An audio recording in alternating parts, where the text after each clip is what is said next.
कितने कितने दिलों को तोड़ती है कमबख्त फरवरी, यूं ही नहीं किसी ने इसके दिन घटाए हैं। ये बात है।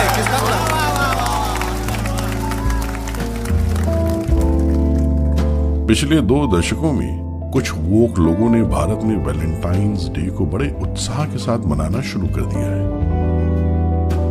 7 फरवरी से 14 फरवरी तक चलने वाले एक सप्ताह के इस उत्सव को पॉप कल्चर में वैलेंटाइंस वीक कहा जाता है।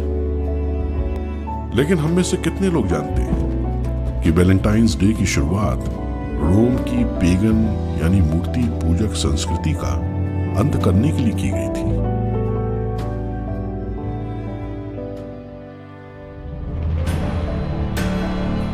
प्राचीन काल में रोम में मूर्ति पूजन संस्कृति थी। उन दिनों 13 से 15 फरवरी के बीच की अवधि को प्रजनन महोत्सव के रूप में मनाया जाता था। रोम की इस मूर्ति पूजा की संस्कृति को नष्ट करके ईसाईकरण का बढ़ावा देने के लिए पोप गैलेसियस प्रथम ने वैलेंटाइन को 14 फरवरी से जोड़ा। लेकिन ये वैलेंटाइन था कौन?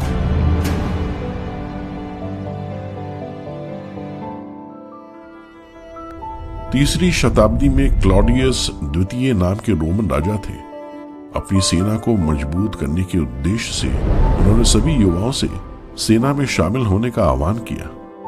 क्लॉडियस का मानना था कि यदि सैनिक शादी करेंगे तो वो अपने घर गृहस्थी में व्यस्त हो जाएंगे और इससे उनके देश के प्रति प्रेम और कर्तव्य में बाधा आएगी। एक तथाकथित क्रिश्चियन प्रीस्ट जिसे सेंट वैलेंटाइन कहा जाता था, उसने पेगन सभ्यता के खिलाफ विद्रोह का नेतृत्व करने और ईसाई धर्म फैलाने के लिए इसे एक अच्छा मौका समझा। वैलेंटाइन ने ईसाई रीति रिवाजों के अनुसार गुप्त रूप से लोगों का विवाह कराना शुरू कर दिया। जब क्लॉडियस को यह अनियंत्रित धर्मांतरण की बात पता चली तो उन्होंने वैलेंटाइन को बंदी बना लिया। लेकिन जेल में भी वैलेंटाइन ने अपना कन्वर्जन का कार्य नहीं छोड़ा। जिसने प्रीस्ट बनकर सभी सांसारिक चीजों को त्यागने का ढोंग किया था, उस वैलेंटाइन का दिल जेलर की युवा बेटी पर फिसल गया। और बात यहीं तक नहीं रुकी। वैलेंटाइन ने जेल से ही उस जेलर के पूरे खानदान को क्रिश्चियनिटी में कन्वर्ट कर दिया।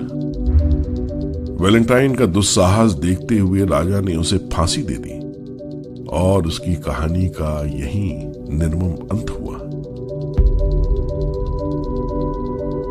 रोम का पेगन फेस्टिवल क्रिश्चियंस का राज आने के बाद भी यूरोपियन देशों में धूमधाम से चलता रहा। मूर्तियों को इविल स्पिरिट समझने वाले चर्च ने इसका अंत करने के लिए एक नया षड्यंत्र बनाया। उत्सव के साथ पहले से ही जुड़े प्रजनन और प्रेम के तत्वों को तोड़ मरोड़ कर क्रिश्चियंस ने इसे वैलेंटाइंस के मृत्यु के साथ जोड़ दिया और इस प्रकार कन्वर्जन्स की आड़ में लोगों की शादी कराने वाला इस तथाकथित संत को बड़ी चतुराई से प्रेम का प्रतीक बनाया गया और पूरे यूरोप में बड़े पैमाने पर वैलेंटाइन डे मनाया जाने लगा।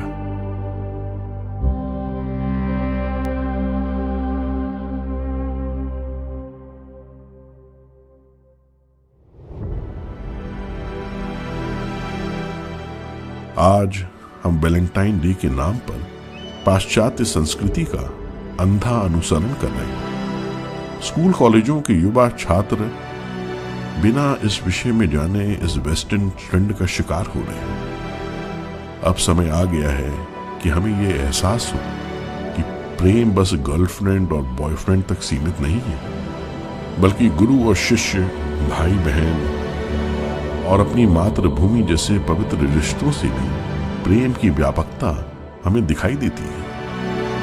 और जब बात प्रेम के प्रतीक की हो तो हमारे पास सती जैसे महान उदाहरण है, जिन्होंने महादेव के लिए बरसों तपस्या की, और प्रभु श्री राम हैं, जिन्होंने अपनी पत्नी सीता के लिए समुद्र पार किया और इतना बड़ा युद्ध लड़ा।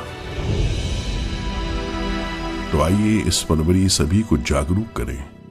वैलेंटाइन डे मनाने का अर्थ है अनजाने में मूर्ति पूजा के अंत का उत्सव मनाना।